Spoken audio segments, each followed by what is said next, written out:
How to create a group chat on Facebook. To get started, open up the Facebook application on your phone. As you can see, you are now in the Facebook homepage where you can view pages and friends' posts. On this page, go to the top right corner and tap on the Messenger icon. You will then be taken to the Facebook Messenger app. Here, you can view all your chats with friends. Now, go to the top and tap on the New Group icon. Then, tap on Create New Group. Select the friends you want to add to your group from here. And then, give your group a new name.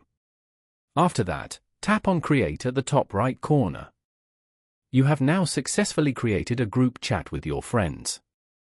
Following these steps, you can easily create a group chat on Facebook. Thank you for watching.